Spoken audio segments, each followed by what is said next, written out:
Hello and welcome to Tasting with Mike and Matt. I'm Mike Veach. This is my partner in crime, Matt Kohorst. Howdy. And today we thought we'd do something a little different. Yes. We picked out 4 of our favorite bottled and bonds that we've tasted in the last year or two. Mm-hmm. And we thought we'd highlight them. Right. We each selected 2. We each selected 2. And for me, I love the Leaper's Fork Bottled and Bond Bourbon. The 70% corn, 18% wheat, or 15% wheat, 15% malted barley. Okay. It's a bit getting old and you can't hardly use it. Of course, it's bottled and bond, 100 years. It's 100 proof and a 4-year-old whiskey. This one's out of Tennessee. This is out of Leaper's Fork Distillery in Tennessee. I'm not sure how far their distribution goes, but... I think it's mostly just Tennessee and Alabama. Really? Yeah. That's a shame, because this stuff is really Really exceptional good. stuff. Yeah. It I really wish I is. could get it up here in Kentucky, because I'd buy several more bottles of this. Yeah. And their rye. Oh, their rye was really good. Oh, they're amazing. They're Yeah. single barrel rye. Mm-hmm. Mm. So. All right. I mean, that nose is just amazing, isn't it? Oh yeah, very fruity. I'm getting lots of like dates, prunes, Mm-hmm. some rich vanilla, almost a marshmallow, Mm-hmm. a hint of spice And the spice. and smoke. Is it weird to say rose water? No, A little a floral little note floral there? note. I can see it. Let's take a sip.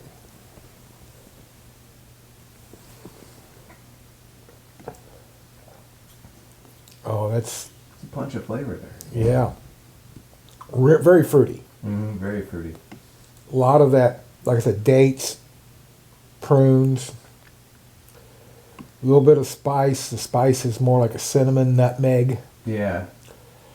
It's almost like a great fall Yeah. bourbon. And of course, you get that rich vanilla marshmallow with the oak. And then the finish is just definitely fruit and oak. Yeah. It's just it's complex. Like you could get a lot of different things out of there, depending on the day, Like Yeah. You pick out a lot of stuff today. I think you nailed it on the head, but it's very fruity today, Yeah.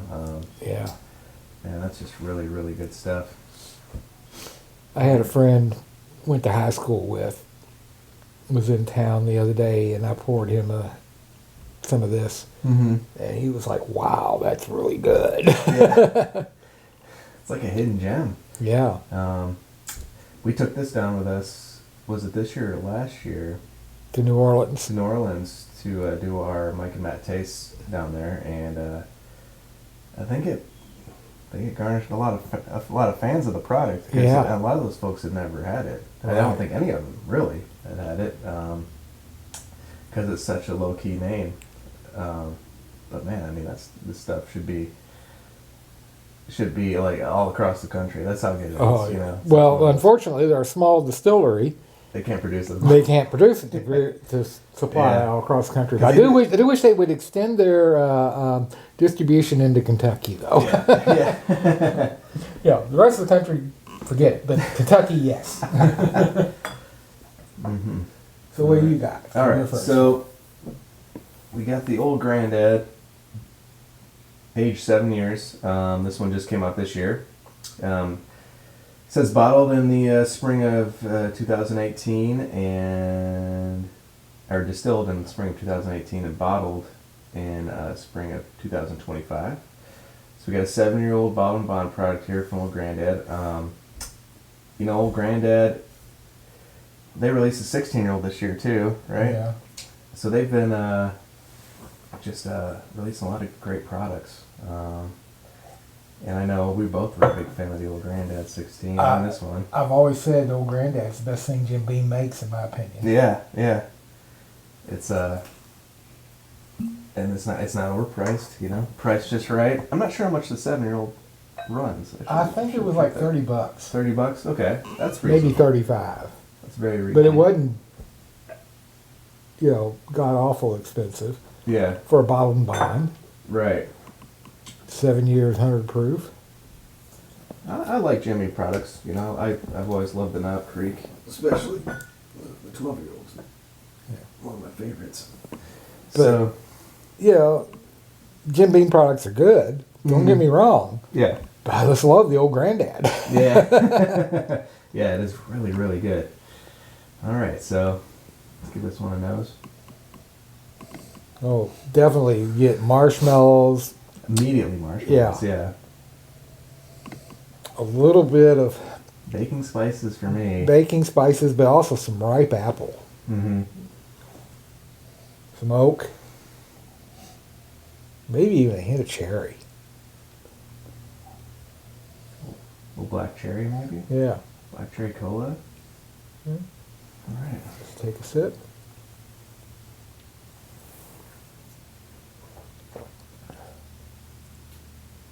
Yeah, this one does deliver on that. It does have a marshmallowy note to it. The fruit's not. I'm going to go with like maybe a date or like a. Yeah, definitely date, cherry, more of that fruit Yeah. in the taste. Mm-hmm. And the spice is definitely like cinnamon, nutmeg. Mm-hmm. A nice punch of oak at the end, you know. Mm-hmm.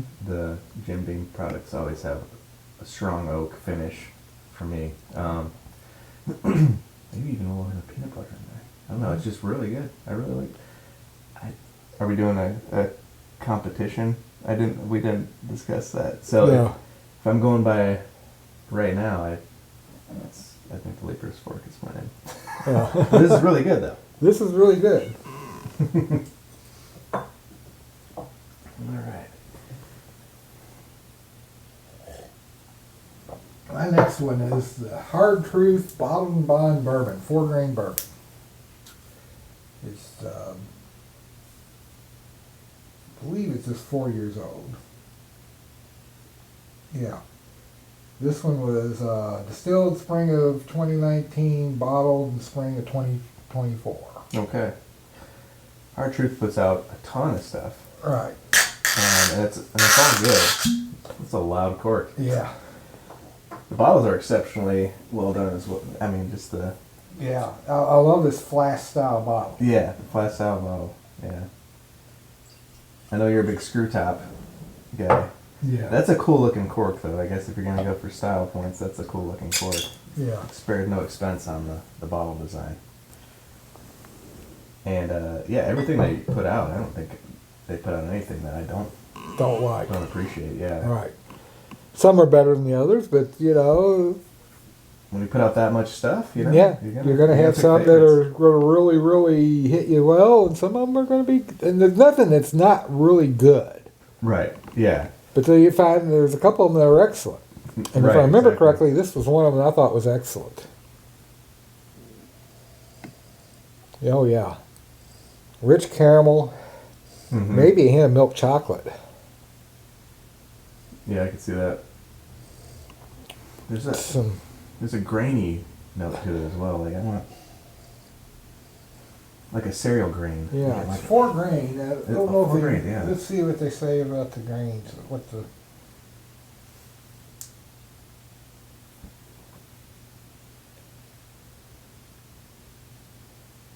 don't think they are saying in here. Let's look on the back. Nope.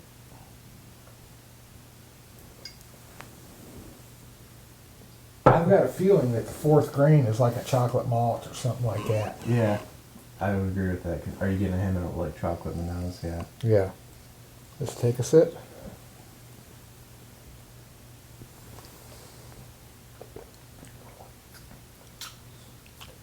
Oh, that's good. That's very good. That's I'm very getting that caramel and chocolate. Mm-hmm. I'm getting a Like hint of, I don't know, I'm getting a hint of baked apple. yeah, baked apple with cinnamon. Mm-hmm. Yeah. Getting smoke.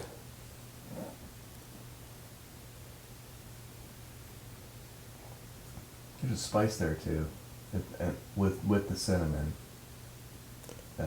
Is it like a cardamom. Is it just have a little? Yeah, hint? maybe a little cardamom. Maybe a little hint of the cardamom. That's really good too. Yeah. Well, a tough decision to pick favorites, but that's right up there. Yeah. Yeah. Oh, so far my favorite's still the Leaper's Fork. Leaper's Fork, yeah. I think so. I think you're right.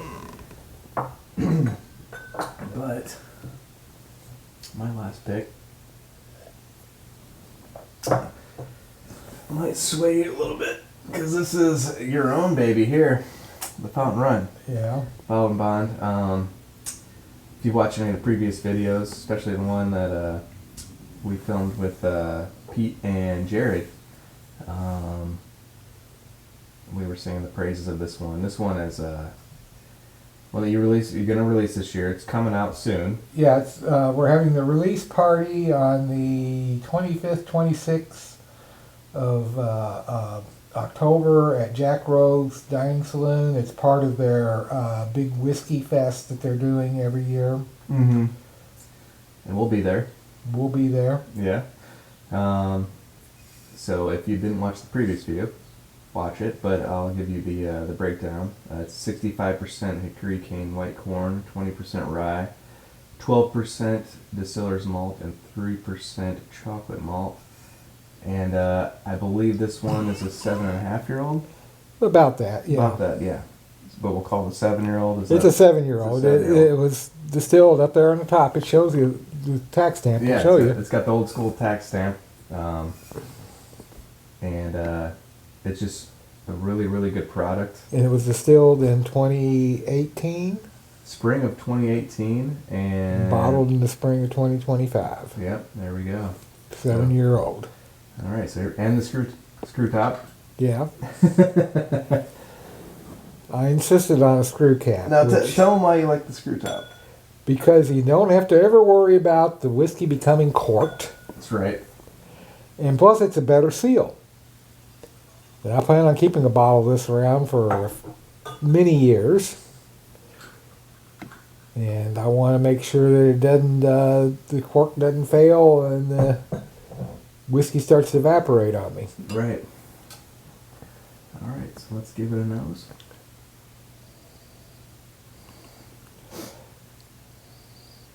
I'm getting the caramel, chocolate,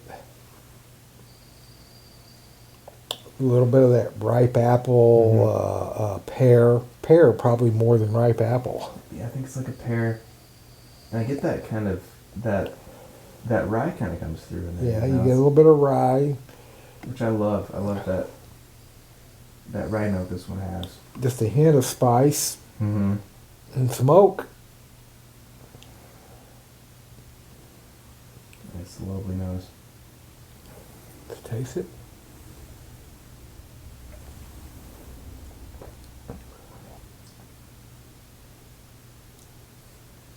Get that nice caramel. Caramel. You got pear. Pear. A little bit of that cinnamon, nutmeg spice. Cinnamon, nutmeg, spice. Oak. And then the finish is oak and almost a white pepper. Mm-hmm. And you get that lingering chocolate. And it just sits there. The chocolate malt really does. And it like The chocolate really comes out in the finish more than the taste. Yeah. And is it 3%, I think, or something like that? 3% chocolate malt. I think that was the right amount because it does go a long way. Yeah. It really comes through. Well, I was told by Steve Bean, who made some chocolate malt, in his whiskey in one of his experiments. And he said, you don't want to use too much because it very quickly overpowers everything else. Yeah. And one of the reasons I picked chocolate malt was I was up at Tom Foolery Distillery, 10 years ago now. Mm-hmm. And he had some bourbon that he made with some chocolate malt, which I really liked at that time. It was only like 3 years old and he hadn't released it yet. But it was really good. And I thought chocolate malt might be something I want to experiment with. Yeah, and it worked out great because it is the right amount. It kind of hits, like you said, it hits you on the finish, but it doesn't overpower. Because I'm still getting that rye, you know. Still getting that lovely caramel.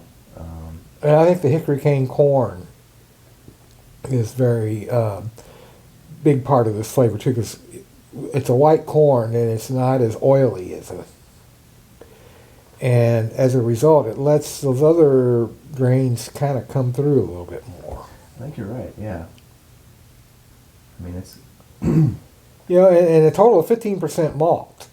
You know, I think that malt is something that a lot of distilleries are getting away from. You know, they're using 3% malt and using enzymes to make their conversion, but they're at the same time they're losing a little bit of a nutty flavor. I think this has got a little bit of like a hazelnut flavor to it. Yeah. So what do you think? Why are they switching? Cheaper. Malt's the most expensive grain that they can get. Okay. Unless you're using hickory cane white corn. In that case, hickory cane white corn is the most expensive grain. So yeah, this bottle's it's really good. Yeah, it'll probably sell out pretty quick, like as soon as it gets released. Yeah. I can't remember what the run is. I've already had a request from a friend of mine saying, when you're up there, make sure you buy a bottle for me. I'll pay you back when you get home. So yeah, Veach's Fountain Run, great stuff. All these are really good. Great bottled and bond whiskeys. Leaper's Fork, really good. Yeah, I would say the Old Grandad probably comes in fourth. You know, Yeah. I can't pick between the top three really. You know, Well, they're all different and really good in their own way. I have to say, it's a close call between the Fountain Run and the Leaper's Fork for me. I'll have to give the edge to Fountain Run because I'm prejudiced. Yeah, right. But Leaper's Fork is very good, and I'd say that the Hard Truth is a very close third. Yeah, but all these are and great then the bottles. Old Granddad's a very close fourth. Yeah. Well, this was a fun one, the Bottle and Bond series. This is good. We'll have to do this again. This is great. Yeah, I really enjoyed it. Everything on this table is exceptional. So can't go wrong with any of the purchases here. No. All right. So let us know if you like this video, and please always drink responsibly and hit subscribe if you like the video. Yeah, and any suggestions you guys have. Yeah, for videos, if you'd like to see us do something else like this, something, maybe our favorite weeded bourbon or our favorite high rye bourbon, or yeah, just let us know. Let us know. We'll do this again. For sure. All right. Cheers. Cheers.